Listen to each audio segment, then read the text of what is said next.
Bonjour les amis, j'espère que vous êtes en forme, j'espère que vous allez bien. Moi je vais hyper bien. On se retrouve pour la suite de notre super tutoriel. Objectif du jour, avoir une date automatique, avoir un net à payer automatique. Je vous rappelle tout de suite la structure de notre base de données. Voilà.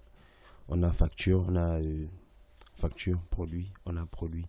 Donc facture, produit représente ici le corps de la facture en fait. Et facture ici, on aura la date et le montant simplement. Et là-bas, on a nos produits. Donc, une relation porteuse. Vous savez de quoi je parle. Donc, on va pas perdre du temps là-dessus. Ok, on revient ici. Donc, qu'est-ce qu'on va ajouter ici? On va ajouter une date. On va ajouter un net à payer. Donc, tout de suite, on va essayer d'arranger ça. Faire de la place. Donc, on prend la date ici. Date facture. On met ça là. Voilà. On prend le net à payer, on dépose ça ici.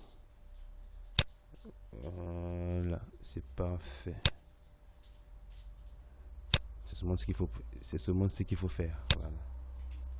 Aussi simple que ça.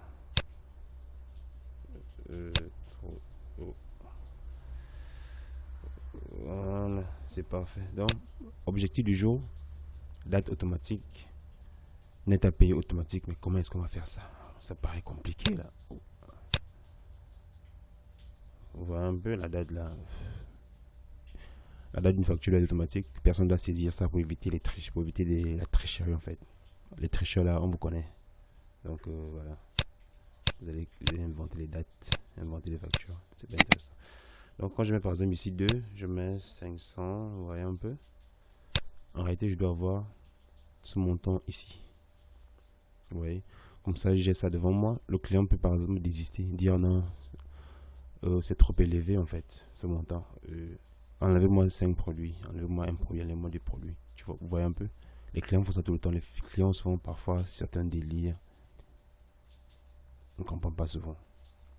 Il prend 5 bouteilles, après, oh, en fait, je vais prendre une au final. Mais tu as saisi, tu vois un peu. Tu ne vois même pas le montant. Tu vois, c'est très drôle. Bon, ça fait combien? Tu vois encore la calculatrice. Alors que tu as un super système conçu par toi-même. Vous voyez un peu. Donc, on va automatiser ça. Ouais, si on prend notre produit, la quantité, ouais, on n'a pas net à payer. Là, on est incapable de dire au client combien ça fait en fait. On est obligé de prendre la calculatrice. Donc, c'est pas du tout intéressant. Donc, on va automatiser ça. Et c'est l'objectif à atteindre aujourd'hui. Donc, on va commencer par la date de la facture. Ici, on vient dans le code. Aussi simple que ça, naturel. On va simplement dire SAI date facture. Voilà. On va recevoir date 6. Date 6 ici, c'est la date du système. Voici vos dates là. Il faut bien voir ça. Ça doit être à jour. N'inventez pas, ne modifiez pas la date de votre machine. Ok. Après, on va mettre ça au niveau de l'IHM. On va mettre affichage seulement. Voilà, affichage seulement, c'est bon. Même chose avec net à payer. On met seulement, on va dire, F4. Voilà. Affichage seulement, ça passe automatiquement. Ok. C'est très bien les amis. Maintenant, le plus gros boulot va se passer ici. On rentre dans le code. On va maintenant gérer le net à payer automatiquement. On va aller où là? Entrer dans table, non c'est pas intéressant. Sortir dans table, c'est pas intéressant. Entrer en saisie, non. Sortir d'une ligne de table, ouais, ça là, ça paraît bien. Quand je sors de la ligne, le montant est immédiatement récupéré en fait, c'est-à-dire la quantité fois le prix unitaire. C'est immédiatement récupéré par net à payer. Vous voyez que c'est merveilleux. Ça nous convient. Bon, moi, ça me convient. Vous pouvez faire ce que vous voulez. Moi, ça me convient. Donc, qu'est-ce qu'on va faire? On va simplement déclarer des variables en fait. On va choisir quoi? I, J, non, P par exemple. P va représenter le prix, voilà, la quantité fois le prix unitaire en fait. De la ligne sélectionnée. Vous voyez un peu par exemple. Ou la ligne en cours quand on va parcourir la boucle. Donc on va dire, voilà, ces trois là sont entiers. Voilà, c'est parfait. Après, on va initialiser le champ de net à payer en fait. Donc, on va dire SAI net à payer. Voilà. On va d'abord le mettre à 0. Voilà. Et on va dire ici, il faut bien suivre cette partie, c'est vraiment très important cette partie là. On va dire ici J va prendre quoi? Table occurrence. Voilà. Si y a des termes que vous ne comprenez pas, vous pouvez toujours me poser la question ou aller sur le site PCsoft pour voir un peu, voilà,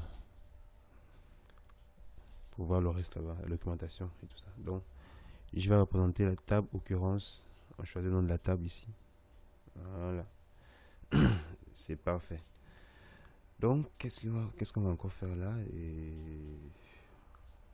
on va maintenant lancer la boucle. Ok. On va lancer la boucle. On va dire, on va choisir la boucle pour, on va dire pour I égale à 1, voilà, A à J. On va parcourir le tableau, les amis. On va dire quoi? P, voilà, va recevoir table, le nom de nos tables, table produit, point. On choisit la colonne, on va dire préunitaire, par exemple, ou quantité. On va d'abord mettre quantité. Voilà, quantité de I. C'est la partie là même. Multiplié par multiplié. Voilà. Table. Ici, table produit. Point. Prix unitaire. I. Voilà. C'est parfait comme ça, vous voyez. Donc P ici, on va prendre la ligne en cours. Voilà la ligne 1. On fait la quantité fois le produit. On passe à la ligne 2. Quantité fois le produit. On passe à la ligne 3 et on sauvegarde toujours le résultat. On sauvegarde. Vous voyez un peu. On ajoute le résultat au fur et à mesure.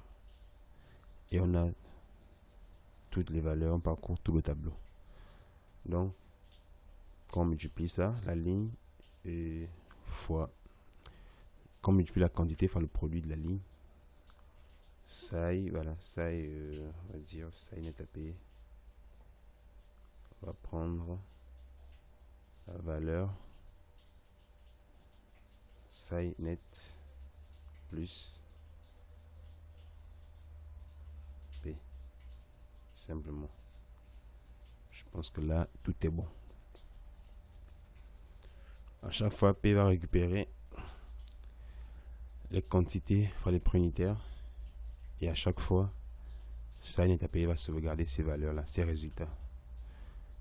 Il y a un premier résultat.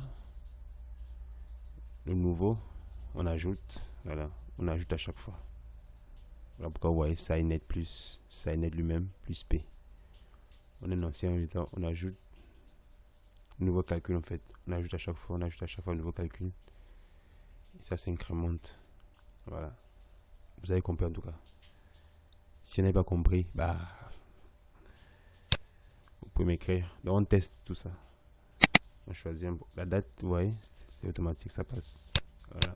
On ne peut pas saisir ici. Voilà, impossible. C'est très bien, c'est parfait. Ça nous convient. On choisit par exemple binotonique. On choisit 50. Bon, pas 50, c'est trop quand même. Soyons raisonnable. Soit 16, voilà. C'est 600. Vous voyez, quand je sors de la ligne, bam, j'ai ici 9600. Je reviens là et Desperado, hein, on va dire 5 Desperado. Ça coûte combien? 1500. Quand je sors, bam, ici j'ai 17 100 francs. Vous voyez, l'objectif a été atteint. Faites ça à chaque fois. Faites de la pratique. Plus vous pratiquez, plus vous devenez bon. Voilà. Donc, on se dit à très prochainement pour la suite. On va maintenant voir comment enregistrer tout ça. Le principe reste le même. Vous allez le voir. Très simple. Merci les amis. Partagez et voilà.